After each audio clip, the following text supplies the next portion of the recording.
तुम्ही कोथिंबीरपासून भरपूर रेसिपीज केल्या असतील, पण मी खात्रीने सांगते तुम्ही कोथिंबीरमध्ये रवा टाकून ही रेसिपी कदाचित कधीच केली नसेल. करायला अतिशय सोपी आहे आणि ह्या एकाच व्हिडिओमध्ये मी कोथिंबीर आणि रव्याच्या तुम्हाला 4 ते 5 रेसिपीज दाखवणार आहे.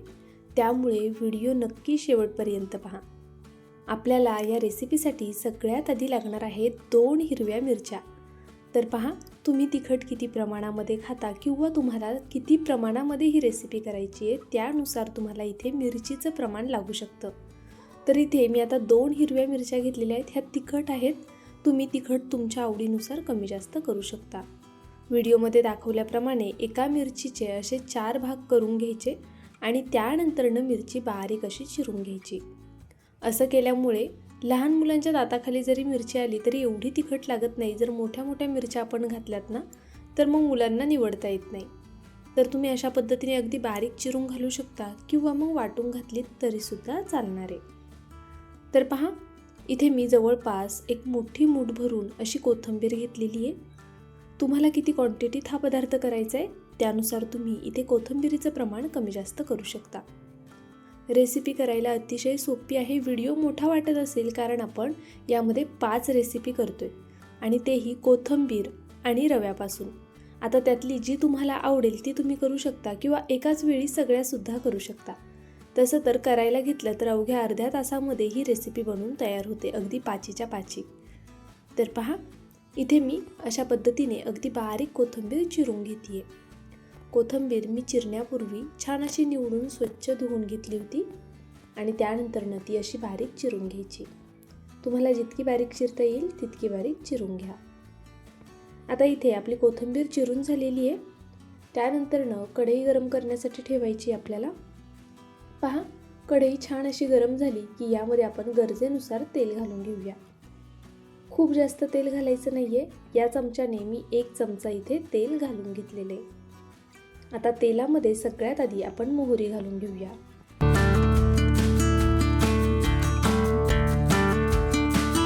मोहरी तडतडली की अर्धा चमचा जिरं घालू. जिरं छान फुललं गेलं की अर्धा चमचा तीळ घालायचे आणि तीळसुद्धा छान असे तडतडून द्यायचे. पहा, तीळ मस्त तडतडले गेलेत. यामध्ये हिरवी मिरची घालून घेतली आहे मी बारीक चिरलेली आणि त्यानंतरनं लगेचच कढीपत्त्याची पानंसुद्धा आपल्याला यामध्ये घालून घ्यायची. इथे मी कढीपत्त्याची पानं छान अशी तोडून घेतलेली आहेत. पहा, तुम्ही हवं तर अखंड तशीच घातलीत तरीसुद्धा चालणार आहे. आता तेलावरती काही सेकंद ही फोडणी छान अशी परतवून देऊया. त्यानंतरनं बारीक कट केलेली कोथिंबीर घालून घेऊया. आता ही कोथिंबीरसुद्धा आपण तेलावरती छान अशी परतवून घेऊया. पहा, मी इथे कोथिंबीरचा वापर केलेला आहे, पण तुम्ही कोथिंबीरऐवजी पालक, मेथी किंवा शेपूसुद्धा वापरू शकता. अगदी तांदुळा वगैरे सुद्धा. तुम्हाला जी कोणती पालेभाजी इथे वापरायची असेल त्या पालेभाजीचा वापर नक्कीच तुम्ही इथे करू शकता.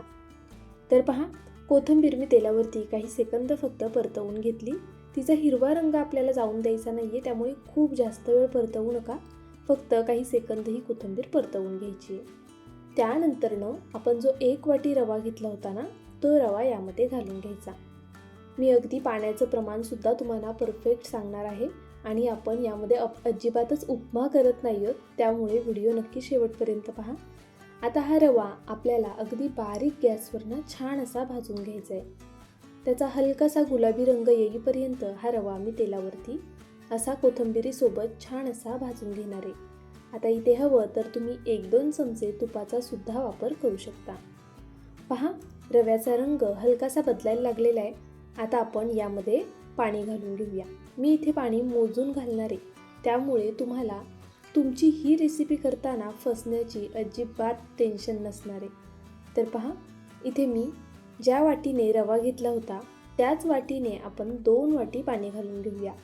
तुम्ही घरातल्या ज्या कोणत्या भांड्याने हा रवा मोजून घ्याल ना त्याच भांड्याने तुम्हाला इथे पाण्याचा वापर करायचा आहे. जितका रवा आहे त्याच्या दुप्पट आपल्याला पाणी घालून घ्यायचं आहे. पाणी घातल्यानंतरनं लगेचच अशा पद्धतीने सर्व छान मिक्स करून घ्यायचं, म्हणजे मग रव्याच्या गाठी होणार नाहीत. आता आपण चवीनुसार यामध्ये मीठ घालून घेऊया आणि त्यानंतरनं परत हे सर्व एकजीव करून घेऊया. तर पहा, पाण्याचं प्रमाण परफेक्ट आहे. अजिबात एक्स्ट्राचं पाणी घालायचं नाही आहे आपल्याला. नंतर न हा रवा असा पातळ वगैरे नको आहे, त्यामुळे एकदम परफेक्ट प्रमाणामध्ये मी इथे तुम्हाला पाणी सांगितलेलं आहे आणि अचूक प्रमाणे. त्यामुळे तुम्हीसुद्धा ज्या कोणत्या भांड्याने रवा मोजून घ्याल ना, त्या भांड्याने दुप्पट पाणी घालून घ्या. आता आपण झाकण ठेवूया आणि 3 ते 4 मिनटं बारीक गॅसवर याला होऊन देऊया. आता यामध्ये मी जास्त काही मसाल्यांचा वापर केलेला नाही आहे, पण तुम्हाला हवं असल्यास तुम्ही चिली फ्लेक्स, ऑरिगॅनो किंवा इतरही कोणते मसाले जर तुम्हाला घालायचे असतील तर नक्कीच ते सुद्धा इथे वापरू शकता. पहा, एक 3-4 मिनटं झालेली आहेत आणि आपला रवा मस्त फुललेला आहे, छान असा शिजलेला आहे. आपल्याला हा रवा थोडा कच्चा राहिला तरीसुद्धा चालणारच आहे, पण ह्याचं पाणी आटेपर्यंत असा बारीक गॅसवर छान होऊन द्यायचा. तो मऊसूत शिजला गेला ना की याचे पदार्थ खूप छान बनतात. तर पहा, आपण या रेसिपीमध्ये आज आपण 4 ते 5 पदार्थ पाहणार आहोत. त्यातला जो तुम्हाला सोपा वाटेल ना करायला तो नक्कीच तुम्ही करू शकता. तर इथे आपलं मेन बॅटर तर तयार झालेलं आहे. एका प्लेटमध्ये हे बॅटर काढून घ्यायचे आणि थोडं थंड होऊन द्यायचे. तर पहा, इथे आपण अशा पद्धतीने थोडंसं मोकळं करून घेऊया, म्हणजे ते लवकर थंड होईल. तुमच्या हाताला सोसेल तितपत त्याला थंड करून घ्यायचे. आता थोड्या वेळासाठी मी हे बॅटर साईडला ठेवून देणार आहे आणि अजून एक महत्त्वाची स्टेप करायची आहे आपल्याला, ती करून घेऊया. तर पहा, हे बॅटर ना मी आधी छान असं एकत्रित करून ठेवते. आता हे जरा कोमट झालेलं आहे आणि हाताला सोसेल असं झालेलं आहे. तर याचा आपण गोळा तयार करून घेऊया एक अशा पद्धतीने. तेल वगैरे मी अजिबात लावलेलं नाही आहे, पण तुम्हाला हवं असल्यास तुम्ही प्लेटला सुरुवातीला थोडंसं तेल लावू शकता. तर इथे आपलं हे पीठ तयार आहे. आता हे साईडला ठेवूया आणि पुढची कृती करूया. पहा, मी इथे एका छोट्या वाटीमध्ये ना 1 चमचा गव्हाचं पीठ घेतलेलं आहे. आता या गव्हाच्या पिठामध्ये आपण चिली फ्लेक्स घालून घेऊया. जर तुमच्याकडे चिली फ्लेक्स नसेल तर तुम्ही लाल मिरची कट करून घातलीत तरी चालेल किंवा हिरवी मिरची कट करून घातलीत तरी चालेल. फक्त हा पदार्थ दिसायला छान सुंदर दिसावा ना, यासाठी आपण चिली फ्लेक्सचा वापर करतोय. अगदी थोडंसं चवीनुसार मीठ घालून घेतलेलं आहे आणि आता हे सर्व छान मिक्स करून घेऊया. यामध्ये गरजेनुसार अगदी थोडं थोडं करून पाणी घालायचं आहे. लक्षात घ्या, ही स्लरी बनवताना पाणी खूप जास्त घालू नका. आपण थोडं थोडं करूनच यामध्ये पाणी घालून घेऊया. फक्त इथे एक गोष्ट लक्षात घ्या की आपल्याला ही स्लरी खूप पातळ करायची नाही आहे, त्याचबरोबर अगदीच घट्टसुद्धा ठेवायची नाही आहे. आणि मी इथे ही गव्हाच्या पिठाची स्लरी केलेली आहे. तुम्ही हवं तर कॉर्नफ्लॉवर, मैदा किंवा बेसन पिठापासून किंवा तांदळाच्या पिठापासून सुद्धा ही स्लरी तयार करू शकता. तर पहा, इथे मी अशा पद्धतीने ही स्लरी छान अशी तयार करून घेतली. जास्त घट्टही नाही आणि जास्त पातळही नाही. आता मी जे 5 पदार्थ करणार आहे ना, त्या प्रत्येक पदार्थासाठी ही स्लरी नाही वापरणार आहे. त्यातल्या एकाच पदार्थासाठी आपण ही स्लरी वापरणार आहोत. तर तुम्हाला जर 5ही पदार्थांसाठी वापरायची असेल ना तर नक्कीच तुम्ही वापरू शकता. आता मी ही स्लरी थोडा वेळ साईडला ठेवून दिलेली आहे. आता पहा, काय करायचं आहे, इथे आपल्याला जे आपण बॅटर तयार करून घेतलं होतं ना, त्याच्या अशा पद्धतीने बॉल्स तयार करून घेऊया. आता लहान मोठे तुम्हाला जसे आवडतील त्या पद्धतीने तुम्ही याचे इथे बॉल्स तयार करून घेऊ शकता. तर पहा, एक एक करून आपण अशाच पद्धतीने हे बॉल्स तयार करूया. हे पीठ बघा, हातात घेताना अशा पद्धतीने थोडंसं दाबून दाबून घ्यायचं, म्हणजे मग ज्यावेळेस आपण ह्याचा बॉल तयार करतोय ना त्यावेळेस त्याला चिरा वगैरे जाणार नाहीत. अगदी छान आणि सहज असे हे बॉल्स बनवून तयार होतात. झटपट होणारी रेसिपी आहे. एकदा तुम्ही रवा शिजवून घेतलात ना की अगदी पटापट ह्या रेसिपी तयार होतात. आणि तुम्हाला हवं असल्यास तुम्ही मुलांच्या टिफिनमध्ये सुद्धा ही रेसिपी देऊ शकता. जेव्हा त्यांना काहीतरी स्नॅक्स आणायला सांगतात ना त्यावेळी नक्कीच तुम्ही हा पदार्थ त्यांच्या टिफिनमध्ये देऊ शकता. तर पहा, अशा पद्धतीने इथे मी सगळे बॉल्स बनवून घेतलेले आहेत, पाहू शकता तुम्ही. आता इथे मी जवळपास 6-7 बॉल्स बनवलेले आहेत. तुम्हाला हवे तितके तुम्ही इथे बनवू शकता. तर पहा, आपले हे बॉल्स बनवून तयार झालेले आहेत. आता याला तुम्ही एकतर फोडणी देऊ शकता, म्हणजे हे बॉल्स आधी थोडेसे वाफवून घ्यायचे चाळणीमध्ये ठेवून आणि त्यानंतर कढईमध्ये थोडं तेल, जिरं, मोहरी, कढीपत्ता आणि सोबत पांढरे तीळ टाकून हे बॉल्स बनवून घ्यायचे, म्हणजेच फोडणी देऊन घ्यायची. तर पहा, आपले बॉल्स तर तयार झालेले आहेत. आता आपण जरा वेळ ते साईडला ठेवून देऊया आणि त्यानंतर एक पुढचा पदार्थ तयार करायला घेऊया. तर इथे मी त्याच बॅटरपासून हा पुढचा पदार्थ बनवणार आहे. पहा, अशा पद्धतीने आपण याला आकार देऊया. आता तुम्हाला जो आकार आवडेल ना तो आकार तुम्ही इथे देऊ शकता. मी इथे लहान लहान कटलेट केलेले आहेत. तुम्ही हवं तर थोडे मोठे सुद्धा करू शकता किंवा यामध्ये तुम्हाला जर अजून चपटे करायचे असतील तर तसे सुद्धा तुम्ही इथे करू शकता. अगदी सहज होतात हे कटलेट सुद्धा. नेहमीचे तेच पदार्थ करण्यापेक्षा ना मुलांना अशा पद्धतीने जर काहीतरी वेगळं दिलं तर नक्कीच मुले आवडीने खातील. तर पहा, इथे मी अगदी सहज असे हे कटलेट बनवून तयार करून घेते.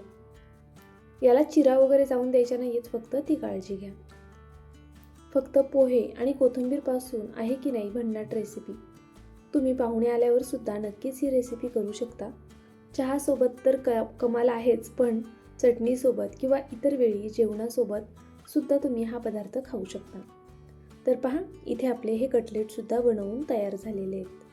अगदी सहज साध्या सोप्या पद्धतीने. चला आता पुढचा पदार्थ करूया. त्यासाठी सुद्धा बघा मी त्याच बॅटरमधनं थोडं बॅटर घेतलेलं आहे आणि अशा पद्धतीने हातावरती याला आकार देते. आता तुम्ही आहे ना यातला कोणताही जो तुम्हाला सोपा वाटेल ना त्या पद्धतीने तुम्ही हे कटलेट करू शकता. मी इथे तुम्हाला वेगवेगळ्या पद्धती दाखवलेल्या आहेत, म्हणजे मग लक्षात येतं आपल्यासुद्धा की आपण यापासून काय काय तयार करू शकतो. बॅटर एकच आहे, पण तुम्ही यामध्ये वेगवेगळे असे आकार देऊन जर हे कटलेट तयार करून दिले ना मुलांना तर त्यांनासुद्धा छान वाटेल, काहीतरी वेगळे वाटेल आणि नाही का मम्माने एवढं सगळं एका वेळी बनवलं आहे आपल्यासाठी तर त्याचं कौतुकही राहील. पहा, आता मी हे जे कटलेट बनवते ना या प्रत्येक कटलेटमध्ये तुम्ही हवं असल्यास चीजसुद्धा ॲड करू शकता.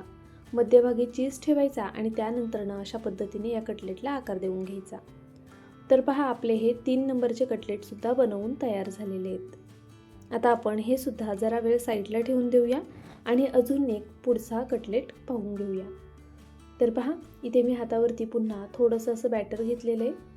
अशा पद्धतीने आपण हे बॅटर करून घेऊया. पहा, अगदी सहज असं आपण याचे मेंदूवडे करतोय. मेंदूवडे बऱ्याचदा आपण पहा उडदाच्या डाळीचे करतो, पण कोथिंबीर आणि रव्यापासून सुद्धा खूप छान मेंदूवडे होतात. जर तुम्ही यापूर्वी केले नसतील ना तर नक्की ट्राय करा. तुम्हा सगळ्यांना खूप जास्त आवडतील. करायला अतिशय सोपे आहेत, झटपट होणार आहेत, त्यामुळे नक्कीच तुम्ही अशा पद्धतीने मेदूवड्याची रेसिपीसुद्धा करू शकता. कधी मुलांना अचानक क्रेविंग होते की मेदूवडे खायचेत आणि मग आपल्याकडे डाळ भिजवलेली नसते, त्यावेळी अवघ्या 15-20 मिनिटामध्ये हे मेदूवडे बनवून तयार होतील. तर पहा, इथे मी अशा पद्धतीने आता हे बनवून घेते. मेदूवडे बनवताना ना हातावरती हे पीठ छान असं मळून घ्यायचं आधी, म्हणजे मग हे अजिबात चिरणार वगैरे नाहीत. कोथिंबीरची देठं मध्ये आली की मेदूवडा चिरू शकतो. तर पहा, इथे मी या पद्धतीने याला छान असा आकार देऊन घेते, जेणेकरून ते अगदी हुबेहूब मेदूवड्यासारखे दिसतील. आता यासोबत तुम्ही जी तुम्हाला आवडेल ती चटणी बनवून घेऊ शकता. यासोबत खोबऱ्याची किंवा पुदिन्याची चटणी केली तरीसुद्धा चालणार आहे, किंवा आपण नेहमी जसं इडली केल्यावरती टोमॅटोची चटणी करतो ना जी, ती केली तरी चालेल. तर पहा, इथे मी 4 मेदूवडे बनवून घेतले. आता इथे मी थोड्या क्वांटिटीमध्ये केलं आहे, कारण मला तुम्हाला वेगवेगळे प्रकार दाखवायचे होते. तुम्ही एका वेळी सगळेच मेदूवडे करा किंवा वेगवेगळे कटलेट करा. तर पहा, आपले इथे 4 प्रकार बनवून तयार झालेले आहेत. एकाच बॅटरपासून मी इथे 4 प्रकार तयार केलेले आहेत. तुम्हाला आवडतील तसे तुम्ही नक्कीच याला आकार देऊ शकता. आता आपण हे तळून घेऊया. मेन म्हणजे हे तळल्यानंतरनं तेल पितात का आणि कुरकुरीत होतात का. आता व्हिडिओ इथपर्यंत पाहिलाच आहे, तर पुढे हे सगळे कटलेट तळून कसे दिसतात किंवा मग कसे लागतात, कसे कुरकुरीत होतात की नाही ते नक्कीच पहा. तेल छान गरम करून घ्यायचं. तळण्याची प्रोसेस खूप महत्त्वाची आहे. जर तुम्ही बारीक गॅसवरती हे तळलेत ना तर हमखास हे भरपूर प्रमाणात तेल पिणार. मोठ्या गॅसवरच आपल्याला हे तळून घ्यायचे. आता तुम्ही म्हणाल मोठ्या गॅसवर तळलं तर रंग लवकर बदलेल आणि मग कच्चं राहणार नाही का. तर आपण रवा आधीच शिजवून घेतलेला आहे, त्यामुळे ऑलरेडी आपले हे जे कटलेट आहेत ते खाण्यासाठी तयार आहेत, पण याला छान क्रिस्पी करण्यासाठी आपण तळून घेतोय. तर पहा, इथे मी मोठ्या गॅसवर हे कटलेट अशा पद्धतीने तळून घेणार आहे. याचा रंग छान बदलेपर्यंत आपण हे तळून घेऊया. बरं, तुम्हाला जर हा पदार्थ तळायचा नसेल, अजून जास्त हेल्दी करायचा असेल मुलांसाठी म्हणून, तर मग जसं मी मगाशी म्हटलं की तुम्ही कोणत्याही प्रकारचे कटलेट करा, त्याला कोणताही आकार द्या आणि त्यानंतरनं चाळणीमध्ये ठेवून फक्त 2 मिनटं आहे ना स्टीम करून घ्या. स्टीम करून घेतलं की मग थोडा वेळ हवं तर फ्रीजमध्ये ठेवून द्या, म्हणजे ते छान सेट होतील.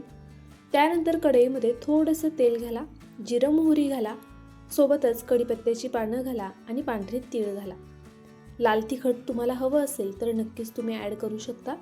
आणि त्यानंतरनं जे काही तुम्ही कटलेट वाफवून ठेवलेले आहेत ना ते त्या फोडणीमध्ये घाला आणि छान असं परतवून घ्या. त्या पद्धतीने सुद्धा खूप हेल्दी कटलेट तयार होतील. तर पहा, इथे मी एक एक करून अशा पद्धतीने सगळे कटलेट तेलामध्ये तळून घेणार आहे. आता हे तेलामध्ये सोडल्यानंतरनं मी गॅस अगदी हलकासा बारीक करते, म्हणजे मीडियमपेक्षाही थोडा मोठाच ठेवायचा आहे आपल्याला. आणि अशा पद्धतीने हे कटलेट तळायचे आहेत. तर पहा, आपण सुरुवातीला जे बॉल्स करून घेतले होते ना ते तळून घेतलेले आहेत आणि त्यानंतरनं इथे आता हे मेदूवडे सोडून घेतलेले आहेत. याचा रंग छान थोडा डार्क होऊन द्यायचा, म्हणजे मग हे तेलकट लागत नाही आणि मेन म्हणजे हे छान असे कुरकुरीत क्रिस्पी होतात. तर पहा, खूप जास्त वेळ हलवायचं नाही आपल्याला, ह्याला छान सेट होऊन द्यायचं आणि त्यानंतरनंच हे हलवून घ्यायचं. तर इथे आपले हे मेदूवडे सुद्धा तळून झालेले आहेत. किती मस्त रंग आलाय ना. आता आपण हे काढून घेऊया. तुम्ही हवं तर यापेक्षा थोड्या डार्क रंगावर सुद्धा हे तळू शकता. आता हे मेदूवडे काढून घेते आणि पुढचे कटलेट तळून घेते. तर पहा, इथे आपण हे एक एक करून असं तेलामध्ये सोडून देऊया. जर तुमच्याकडे ओव्हन वगैरे असेल ना तर तुम्ही त्यामध्ये सुद्धा अगदी हलकंसं तेल लावून त्यामध्ये सुद्धा तुम्ही हे कटलेट तयार करून घेऊ शकता, म्हणजे मग हेल्दी होईल आणि कमी तेलकट होतील. तर पहा, इथे अशा पद्धतीने हे मी छान असं तळून घेते. हे कटलेट मेयोनीजसोबत केचपसोबत सुद्धा छान लागतात आणि जर काहीच नसेल ना तर फक्त चहासोबत खाल्लेत तरीसुद्धा चालतील, कारण आपण ऑलरेडी यामध्ये मिरचीचा वापर केलेला आहे. त्यामुळे कोणती जर चटणी नसेल याच्यासोबत तरीसुद्धा चालणार आहे. तर पहा, हे सुद्धा कटलेट अगदी मस्त असे तळून झालेले आहेत. अगदी पटपट तळून दाखवते, खूप जास्त वेळ लावत नाही आहे तळायला सुद्धा. पहा, तर अशा पद्धतीने तुम्हाला सुद्धा मोठ्या गॅसवरच तळून घ्यायचे आहेत, म्हणजे हे तेल पिणार नाही. रवा ऑलरेडी शिजलेला आहे. तर आता हे झालं, आपण स्लरी तयार करून घेतलेली ना, आता ते कसं करायचे ते दाखवते. तुम्ही हवं तर सगळ्याच कटलेटला अशा पद्धतीने स्लरीमध्ये डिप करून तळू शकता. आणि जे आपण इतर कटलेट तयार केलेले आहेत ना त्यापेक्षा ह्या स्लरीमधले कटलेट जास्त छान लागतात, कारण हे वरतून त्या कटलेटपेक्षा जास्त कुरकुरीत होतात. तर पहा, अशा पद्धतीने चमच्यामध्ये आपल्याला हे छान असं डिप करून घ्यायचं आहे चमच्यानेच आणि मग हे तेलामध्ये सोडून द्यायचं आहे. लक्षात घ्या, चमच्यानेच सोडा, नाहीतर मग तेल हातावरती उडेल वगैरे. आणि चमच्याने सोडलं की ह्याला छान असं कोटिंगसुद्धा राहतं. त्यामुळे शक्यतो असं चमच्याने एक एक करून यामध्ये हे रोल किंवा कटलेट आपल्याला सोडून घ्यायचे. कोणत्याही प्रकारची स्लरी करा तुम्ही, पण असं स्लरीमध्ये डिप करून मी तर म्हणेल सगळेच कटलेट स्लरीमध्ये करा, कारण ते खायला जास्त कुरकुरीत लागतात. वरतून त्याला एक क्रंचीनेस येतो. तर पहा, इथे मी अशा पद्धतीने हे सगळे कटलेट तेलामध्ये आता सोडून घेतले. आपण आता हे थोडंसं सेट झालं की त्यानंतरनं हलवून घेऊया. ह्याला लगेचच जर तुम्ही हलवलं तर हे कटलेट तेलामध्ये सुटू शकतात. रवा आहे तर तेलसुद्धा खराब होईल, त्यामुळे काळजी ही घ्या की ह्याला व्यवस्थित सेट होऊ द्या आणि त्यानंतरनंच असं हलवून घ्या. तर पहा, आपले मस्त असे सगळेच कटलेट तळून आता जवळपास झालेले आहेत आणि तेलसुद्धा जास्त पीत नाही आणि तेल अजिबात खराबसुद्धा होत नाही. मध्ये मध्ये जी कोथिंबीर सुटते ना फक्त तेलामध्ये ती काढून घ्यायची. तर पहा, अप्रतिम असे हे कटलेट झालेले आहेत आणि सगळ्याच कटलेटला रंग खूप छान आलेला आहे. तुम्ही हवं तर थोड्या डार्क रंगावरती अजून काढू शकता किंवा अशा पद्धतीने छान गोल्डन सोनेरी रंगावरती काढलेत तरीसुद्धा चालणार आहे. तर आता मी इथे हे सगळे कटलेट काढून घेते आणि तुम्हाला आता सगळे कटलेट एकदम दाखवते. बरं, हा मी सगळे कटलेट आधी स्टीलच्या प्लेटमध्ये काढून घेतलेले. आता हे सगळे तळून होईपर्यंत थोडे कोमट झालेले आहेत. त्यानंतरने मी इथे प्लॅस्टिकच्या प्लेटमध्ये ठेवलेले आहेत. तळलेला कोणताही पदार्थ डायरेक्ट प्लॅस्टिकच्या प्लेटमध्ये घ्यायचा नाही. तर पहा, अप्रतिम असे हे कटलेट तयार झालेत. मी चहासोबत एन्जॉय करणारे, तुम्ही हवं तर चटणी वगैरे करू शकता किंवा केचपसोबतसुद्धा खाऊ शकता. अगदी कुरकुरीत होतात, आतमधून छान पोकळ होतात. एकदा नक्की ट्राय करा. केल्यानंतरनं मला कमेंट करून कळवायला विसरू नका. जाता जाता प्लीज व्हिडिओला एक लाईक करा. अजून सबस्क्राईब केलं नसेल तर सबस्क्राईब करून घ्या. अशा छान छान रेसिपीज म्हणजे तुमच्यापर्यंत पोहोचत राहतील. बरं चला, माझा व्हिडिओ तुम्ही संपूर्ण पाहिलात त्याबद्दल खरंच खूप मनापासून धन्यवाद. असेच व्हिडिओ पाहत राहा आणि नक्कीच तुमच्या प्रतिक्रियासुद्धा देत राहा. उद्या पुन्हा भेटूया आपण अशाच एका छानशा रेसिपीसोबत. तोपर्यंत bye. Thank you so much for watching.